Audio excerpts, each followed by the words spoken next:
모의고사에서 가장 좀 부담스러웠을 것 같은 그런 지문 중에 하나인데, 자, 9번에서 13번 문제는 기술 지문으로 넣습니다. 이렇게 정보량이 폭발하고 뭔가 하려는 얘기가 많고 길 경우에는 무조건 문단을 나눠서 이해하는 게 좋아요. 근데 문단을 나눌 때 어떻게 나눠야 될지 모를 수도 있잖아요. 그죠? 우리 한번 어떤 구성으로 되어 있는지 구성을 한번 보고 얘기하겠습니다. 자, 지금 첫 번째 부분에서 그림 1 해가지고 쭉 그림에 대한 설명이 나온 부분이 있어요. 우리가 이거를 문제를 보면서 스키밍을 좀 하면 좋은데, 일단 문제상으로 지금 철학자의 만찬 문제가 지금 네모칸으로 보이고 그림에 대한 설명이 보이고 또 그 철학자의 만찬 문제에 관한 부분이 여기까지가 이어집니다. 그래서 크게 봤을 때 여기서 일단 하나를 끊어주고요. 그 다음에 자원을 좀 더 효율적으로 활용하기 위해 해가지고 묶여있는 A 부분이 있죠. 그래서 이 묶여있는 A 부분을 이렇게 나눠주고, 그 다음에 그림 2와 2-1과 2-2로 되어 있는 요 그림 설명 부분, 요 부분을 이렇게 나눠주면 크게 봤을 때 우리가 글을 네 부분으로 나눌 수가 있어요. 그쵸? 이 네 부분으로 나눴을 때 문제가 어떻게 구성되는지도 한번 따져볼게요. 자, 기억의 이유 나온 부분은 일단 철학자의 만찬이랑 묶여있는 부분이고, 요 부분도 마찬가지로 철학자의 만찬 부분이거든요. 그래서 10번과 11번 문제는 첫 번째 우리가 생각한 그 부분을 보고서 요 문제를 푼다, 이렇게 생각을 해주고, 그 다음에 두 번째 우리가 A 부분 있는 부분을 다시 하나의 덩어리로 묶었거든요. 그쵸? 그러면은 이 12번 문제 같은 경우는 두 번째 단락을 읽고 푼다, 이렇게 생각을 해주고, 그 다음에 요거랑 똑같은 그림이 나온 부분 있죠? 거기를 세 번째 문제 이렇게 생각을 해주고, 맨 마지막에 내용일치 문제를 확인하면은 될 것 같아요. 그쵸? 단락별로 이렇게 뭘 먼저 풀지를 좀 정해놓고 가자는 거죠. 그래서 내용상으로 막 아주 어려운 것들은 아니지만 우리가 이 정보량이 많기 때문에 절대로 한 번에 이해할 수 없어요. 우리는 천재가 아니잖아. 그리고 주어진 시간 내에 문제를 풀어야 되는 것이 목적이기 때문에 전체 내용을 100% 이해하려는 그런 것보다는 훨씬 더 효율적으로 우리가 좀 접근을 할 수가 있습니다. 네, 그러면 문제 본문으로 들어가 볼게요. 자, 이제 내용 정리하면서 한번 볼게요. 지금 데이크스트라라는 학자가 철학자의 만찬 문제를 지금 고안했다, 이런 내용 나오고, 지금 교착 상태에 대한 설명과 기하 상태에 대한 설명이 나와 있습니다. 그죠? 자, 교착 상태, 기하 상태 우리가 개념만 좀 확인해보고 갈게요. 서로 상대방 작업이 끝나기만 기다리면서 대기하는 상태. 그러니까 다른 작업이 일어나지 않는, 그러니까 그냥 기다리고만 있는 상태. 그리고 어떤 프로세스가 원하는 자원을 할당받지 못하는 상태를 기하 상태라고 한다. 이 부분 활용이 됐는데, 지금 5명의 철학자가 앉아있는 테이블이 있어요. 근데 양쪽에 포크가 하나씩 놓여있죠. 근데 스파게티를 덜어오기 위해서 양 옆에 포크를 동시에 이용해야 된다라는 조건이 있습니다. 그러니까 P5가 만약에 스파게티를 덜어오기 위해서는 왼쪽과 오른쪽의 포크 F1과 F5를 가지고 탁 떠가지고 가져와야 된다는 얘기죠. 그죠? 그런데 모든 철학자 PN이 왼쪽의 포크를 먼저 든 다음 오른쪽 포크를 들어서 스파게티를 가져오기로 약속을 한 상황이 생기면, 자, 첫 번째 상황에서 P1은 F1을 집을 거예요. 그쵸? 마찬가지로 P2는 F2, P3는 F3, P4는 F4, P5는 F5를 집을 겁니다. 그쵸? 이렇게 집은 상황에서 왼쪽 포크를 딱 들게 되면 남는 포크가 없게 되죠. 오른쪽에는. 그런 상태가 되면 무한정 서로 기다리는 상태가 발생한다고 합니다. 이 상태를 뭐라고 한다? 교착 상태라고 한다. 그리고 교착 상태가 해결되더라도 여러 이유로 특정 철학자에게 포크를 들 기회가 주어지지 않을 때 특정 철학자만 스파게티를 먹지 못하는 기하 상태가 발생해요. 그러니까 이 P를 프로세스라고 본다면 각각이 하나씩을 다 들고 있으면 그죠? 누구도 먹지 못하는 상황이 생겨버리고 만약에 그 상황에서 조금 해결이 되더라도 어떤 애는 이 자원을 할당받지 못하는 그런 기아 상태에 빠질 수 있다라는 설명을 철학자의 만찬 문제라는 비유적인 표현으로 설명을 하고 있습니다. 그래서 데이크스트라가 모든 철학자 PN이 동시에 포크 FN을 집을 때 P5만 F1을 집도록 하면 적어도 한 명은 식사를 할 수 있어서 교착 상태를 해결할 수 있음을 밝혔다고 합니다. 근데 그 이유에 대해서는 설명하지 않고 이 부분에 대해서 문제가 났어요. 그러면은 이 부분을 우리가 어떻게 해결해야 될지 한번 봅시다. P5만 F1을 집는다고 했을 때 한번 볼게요. 자, 그럼 얘는 무조건 얘를 집어야 돼요. 그쵸? 자, 그럼 나머지 상황은 동일합니다. P1이 F1을 들고 P2가 F2를 들고 하는 상황은 동일한데 P5가 F1을 들게 하면 어떤 일이 생기냐면요. 자, P1이 F1을 들 수가 있나요?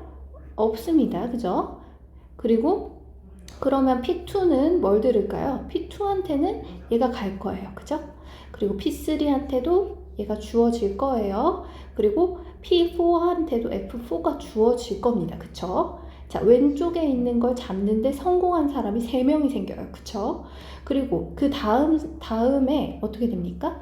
얘만 집도록 했으니까 P5는 F5를 잡을 수가 없어요. 그쵸?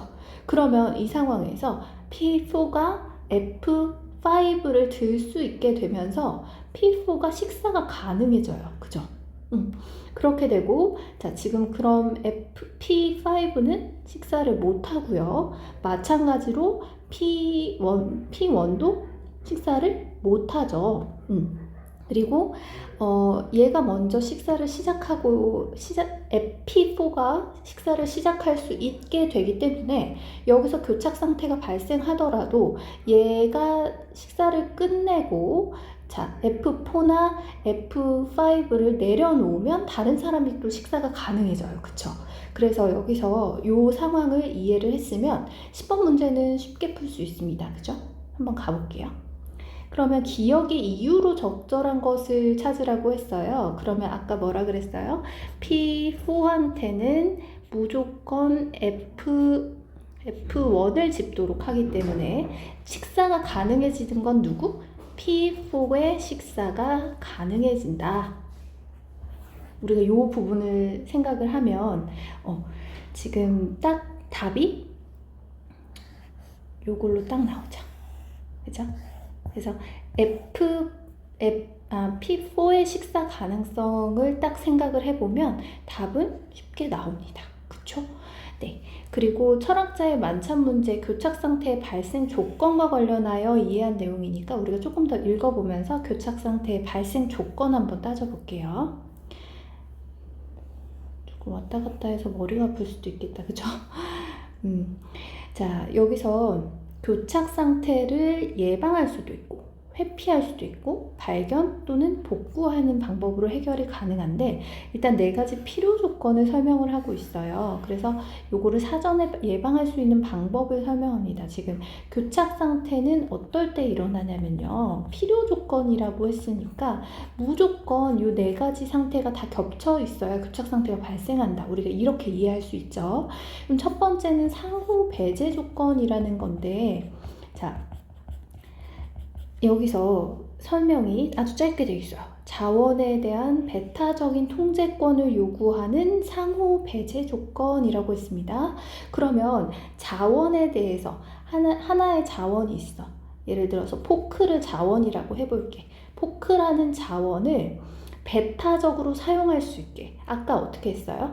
P5한테 야, 너는 F1을 딱 가져 라고 지정을 해주니까 어떻게 됩니까? P5만 F1을 사용할 수 있게 되었어요. 다른 사람은 F1을 집을 수가 없어요. 그러면 P5한테 배타적 통제권이 주어졌구나. 이렇게 우리 생각할 수 있어요. 그죠? 배타적 통제권이라는 거, 배타적이라는 건 어떤 걸 의미해? 다른 사람은 사용할 수 없고 얘만 할 수 있게. 그래서 그걸 뭐라고 한다? 상호 배제 조건이다 라고 설명을 했습니다. 이해되죠? 자, 그 다음에 두 번째.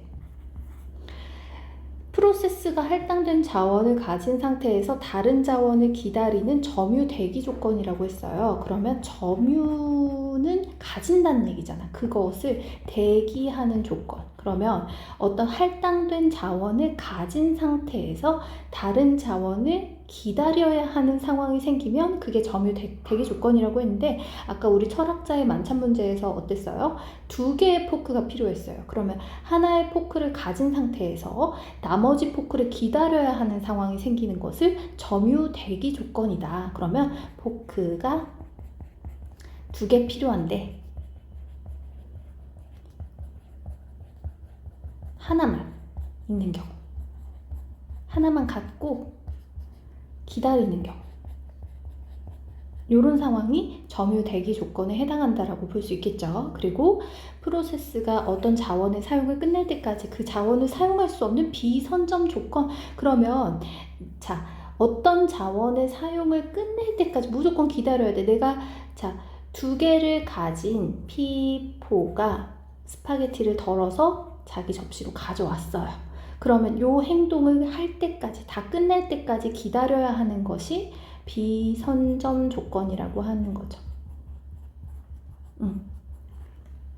그러니까 누군가 사용하고 있을 때 다른 사람은 사용할 수 없게 되는 거. 그쵸? 그리고 프로세스가 순환적으로 다음 프로세스가 요구하는 자원을 가지고 있는 순환 대기 조건을 모두 충족했을 때 발생한다 라고 했는데, 4번째 조건은 순환 대기 조건인데, 자, 일이 순환적으로 이루어지는 거예요. A라는 일이 일어나고 B라는 일이 일어나고 C라는 일이 일어나서 여기서 끝나는 것이 아니라 다시 C에서 A로 다시 가야 돼. 그러면은 여기서 이걸 해야 요게 되고, 요걸 해야 요게 되고, 요걸 해야 또 요게 되는 이런 조건, 순환적으로 대기해야 되는 조건이 모두 충족이 됐을 때 발생한다. 뭐가? 교착 상태가. 이렇게 설명을 하고 있어요. 그리고 이에 따라 여러 프로세스가 공유 자원을 동시에 사용할 수 있도록 하면 어떻게 되겠어요? 상호 배제 조건이 부정되는 거겠죠. 그쵸? 그러니까 아까 뭐라고 했어? 상호 배제 조건은 얘만 쓸 수 있게 해주는 건데, 아니야. P4만 사용할 수 있는 게 아니라 F1을 P1도 같이 사용할 수 있게 해주면 어떻게 되는 거죠? 이런 상태가 해제가 되겠죠. 그쵸? 그리고 특정 프로세스의 실행 전에 필요한 모든 자원을 미리 할당하여 점유 대기 조건을 부정하는 방법도 있다고 합니다. 그러면은 내가 어떤 것을 실행하기 전에 자원을 미리 다 딱 정해줘. 너는 이거 가져, 너는 이거 가져. 이거를 미리 할당해 주면은 대기할 필요가 없는 거죠. 그리고 자원의 고유한 순서를 할당하여 순환 대기 조건을 부정하는 방법도 있다고 합니다. 그래서 자원 자체에다가, 그러니까 포크 자체에다가 순서를 마련해 가지고 얘가 먼저 이렇게 순환되지 않게끔 할 수도 있다는 거예요. 하지만 어떤 자원들은 근본적으로 동시에 공유가 불가능해서 상호 배제 조건을 부정할 수가 없다고 합니다. 그리고 교착 상태를 예방하는 과정에서는 이용률과 속도가 저하되고 기하 상태가 발생하기도 한다라는 설명이 있습니다. 자, 그럼 우리가 11번으로 한번 바로 가볼게요. 자, 철학자의 만찬 문제와 관련하여 이해한 내용으로 적절하지 않은 것은 이라고 했습니다. 특정 철학자에게 포크 2개를 미리 지정해준다. 이것은 점유대기 조건을 부정한다. 아까 뭐라 그랬어요? 점유대기라는 것은 미리 지정해주는 방법으로 점유대기 조건을 부정할 수 있다고 했어요. 그리고 만찬 중 2 철학자가 하나의 포크를 동시에 공유할 수 없으므로 상호 배제 조건을 충족하고 있었죠. 이것도 너무 맞는 소리죠. 그죠? 자, 여기. 그리고 철학자들이 다른 철학자가 사용 중인 포크를 사용할 수 없다는 점에서 포크는 자원으로 보면 되잖아요. 그쵸? 비선점이라는 것이 어떤 것이었어요? 다른 사람이 사용하고 있으면 무조건 기다려야 되는 거. 그것도 비선점 조건이라고 할 수 있죠. 그리고 교착 상태를 발생시키는 조건을 부정하여 교착 상태를 예방하더라도 특정 철학자가 식사를 못하는 기아 상태 발생할 수 있다고 뒷부분에 설명이 있었습니다. 그리고 철학자들이 짚는 포크의 고유한 순서를 할당하는 건 뭐였죠? 자, 순환 대기 조건을 부정하더라도, 자, 포크의 그 고유 순서를 할당해 주는 거는 자원에 대해서, 그쵸? 순서를 할당해 주는 거였어요. 그쵸? 그러면 프로세스가 지금 할당된 자원을 가진 상태에서 다른 자원을 기다려야 된다. 또 이렇게 설명이 되어 있는 자원 얘기 나온 부분, 또 비선점 조건에서는 어떤 자원의 사용을 끝날 때까지 자원을 사용할 수 없다라고 되어 있고, 또 요구하는 자원을 가지고 순환적으로 할 때 순환 대기 조건이라고 했는데, 자, 그러면 여기 자, 고유한 순서를 할당하여 순환 대기 조건을 부정하는 것이 맞습니까? 그리고 상호 배제 조건을 부정할 수 없다면 교착 상태가 발생할 수 있다는 설명은 뒤에 있었기 때문에 이 부분은 맞는 얘기인데 이 부분이 틀렸어요. 그러면 자, 포크에다가 고유 순서를 할당해 주는 것은 아까 점유 대기 조건의 부정이라고 했죠? 그렇기 때문에 이 부분에서 틀린 부분이 나왔네요. 그쵸? 이렇게 풀어야 되는 문제였고요. 그 다음에 우리 뒷부분 한번 가볼게요. 자, 은행원 알고리즘에 대한 설명이 있습니다. 자, 은행원 알고리즘은 우리가 문제에서 좀 힌트를 받아야 돼. 자, 근데 이 문제가 되게 어려워 보이기는 해요. 지금 12번 보면은 지금 이 표가 이렇게 나와 있고 적절하지 않은 것을 찾으라고 했는데 뭔가 되게 어려워 보이죠, 그죠? 근데 우리가 이 표를 이 은행원 알고리즘을 이해하는데 쓸 수는 있을 것 같아요. 그래서 일단 표가 어떻게 되어 있냐면 일단 프로세스가 있고 자원이 있고 그 다음에 현재 할당량, 최대 요구량, 추가 요구량, 그리고 사용 가능량이 있습니다. 네. 이렇게 되어 있는 이 표를 한번 이용해서 우리가 은행원 알고리즘을 좀 이해해 볼게요. 그래서 손을 좀 써가면서 문제를 풀면 훨씬 쉽게 풀 수 있으니까 한번 따라가 볼게요. 자, 은행원 알고리즘은 어떻게 활용하냐면 100달러를 가지고 있는 은행이 있고 ABC의 고객이 있습니다. 그럼 ABC의 고객을 각각의 프로세스로 보면 되겠죠? 그죠?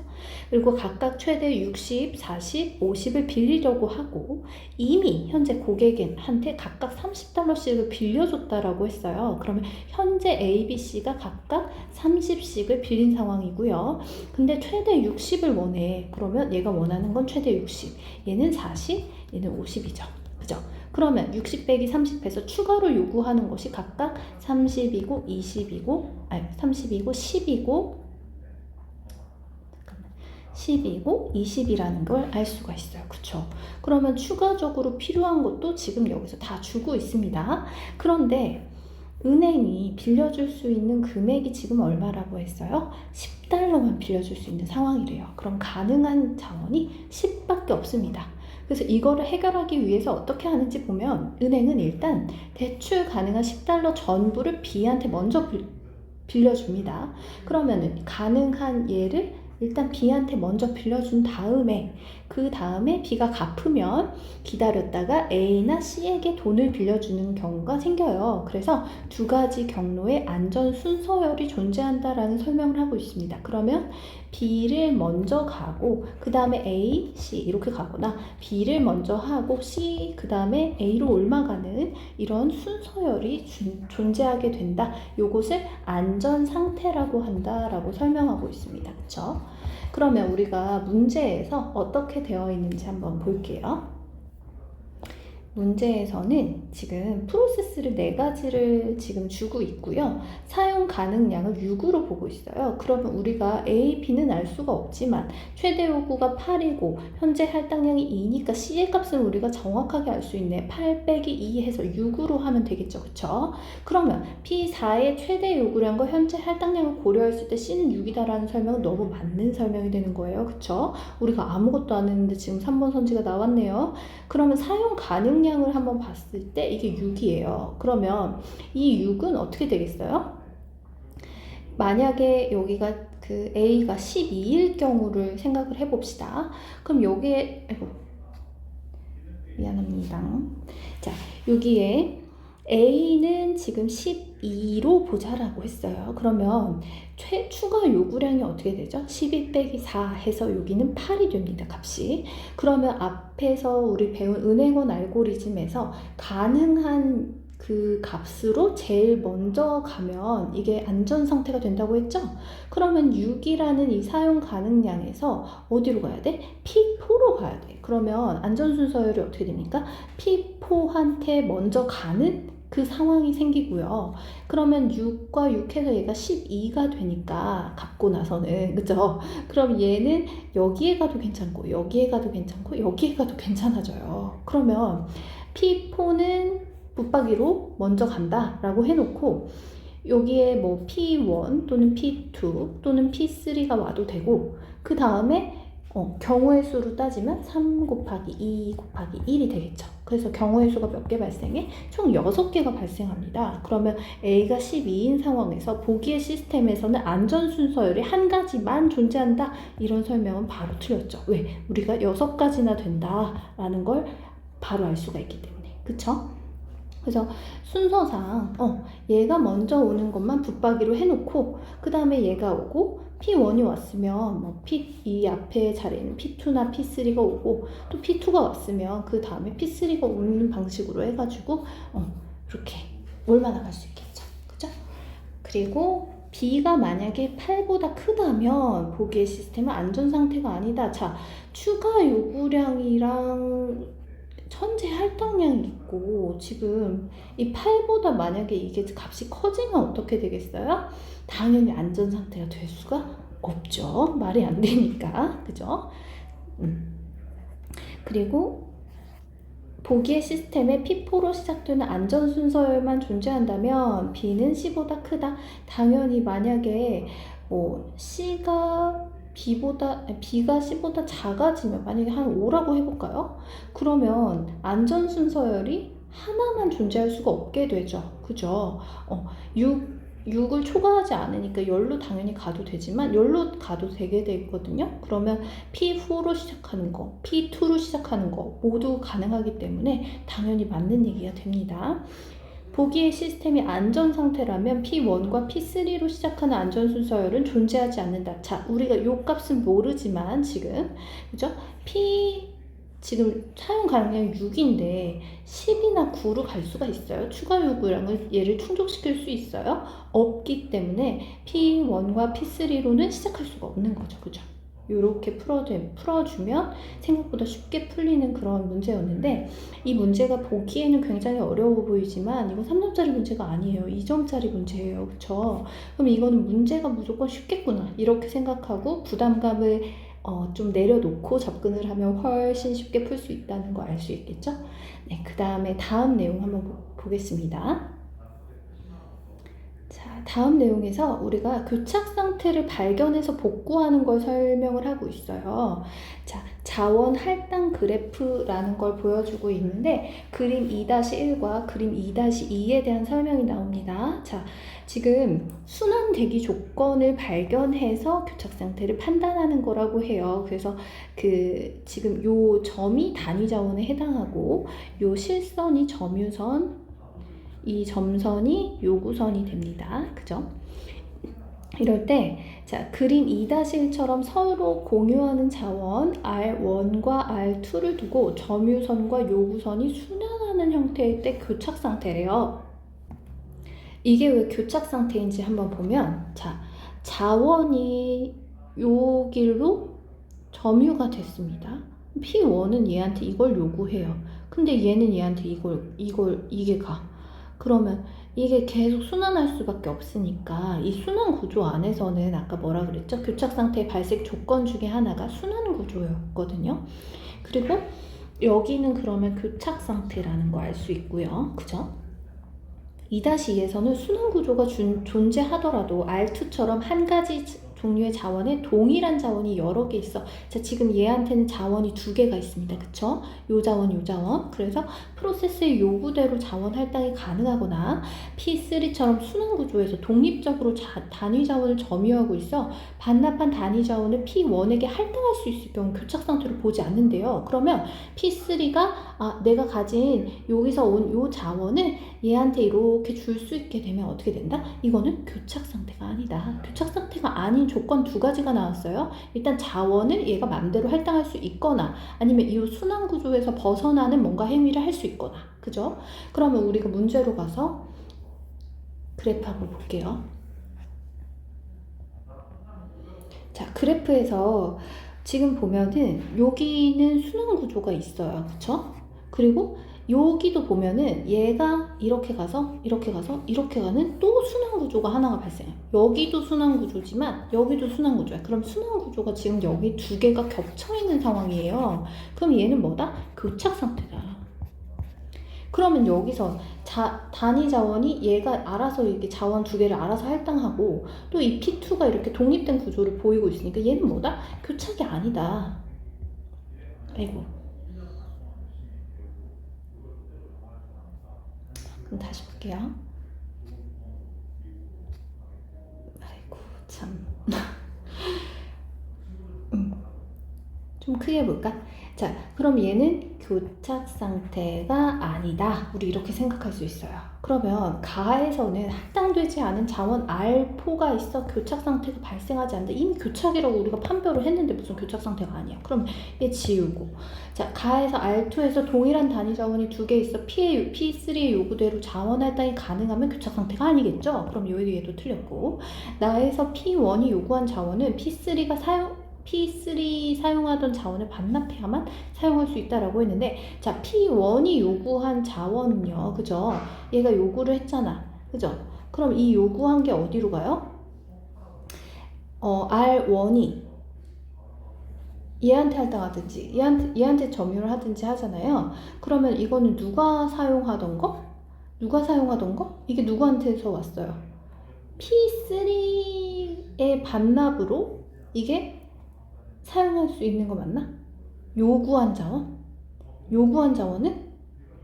얘가 요렇게 반납해야 가능해요. 그죠? 그러니까 P3가 사용하던 자원을 반납해야만이 아니라 P2가 사용하던 자원을 반납해야 가능해집니다. 그죠? 그리고 나는 P2와 P4가 순환구조에서 독립해 있죠. R1과 R2의 단위 자원을 점유하고 있으므로 교착 상태가 아니다라는 건 우리가 바로 생각을 했던 거니까 4번 맞는 말이고요. 가는 나와 달리 순환구조 내 모든 공유 자원이 프로세스에 할당되어 있지 않네요. 그죠? 왜? 여기 놀고 있는 자원이 있잖아. 그죠? 이렇게 해서 문제 풀면 되고요. 그 다음에 마지막 내용 한번 보고 넘어갈게요. 마지막 내용에서는 교착 상태를 해결하기 위해서 복구시키는 방법을 사용을 하는데, 일단 중지시키는 방법이 있죠, 당연히. 그리고 만약에 교착 상태를 해결하기 위해서 내가 성능 저하가 더 커, 내가 얻는 이익이 더 커, 해결하는 게 더 커, 그러면 그냥 무시할 때도 있다, 이런 설명하고 있고, 또 특정 프로세스의 기아 상태가 발생할 경우에 새로운 프로세스 시작을 보류하도록 할 수도 있고요. 자, 이런 방법을 설명하고 있습니다. 그래서 윗글에 대한 이해로 적절한 것을 찾아라 라고 한다면 문제는 그렇게 어렵지 않게 나옵니다. 그쵸? 그래서 특정 프로세스에 요런 그 부분은 발생하지 않는다, 이렇게 좀 쉽게 나올 수 있을 거고, 이런 것도 이제 쫙쫙쫙쫙 지워질 거고, 그쵸? 그래서 5번이 쉽게 보이는 문제입니다. 그죠? 보류하에서 해결할 수 있다라고 했으니까. 그래서 기술 문제는 기본적으로 쫄지 않는 게 제일 중요하고요. 그리고 내용이 많을 때는 무조건 문단을 나눠서 이해하고 문제를 또 그 읽는 순서대로, 읽는 나의 순서에 맞춰서 문제를 푸는 거를 적당하게 배열해서 문제로 바로 가는 게 조금 더 유리하다고 볼 수가 있겠어요. 그래서 인문지문 같은 경우에는 전체 흐름으로 이해하는 게 좋을 때도 있거든요. 그래서 이런 것들은 좀 선택적으로 봐가면서 그때그때 상황에 잘 적응할 수 있게 많이 연습을 해보면 좋을 것 같습니다. 쫄지 않고 푸는 게 가장 중요하니까요. 내용을 차분하게 좀 읽어보면서 다시 풀어보는 것도 해보면 좋을 것 같아요. 여기서 마무리할게요.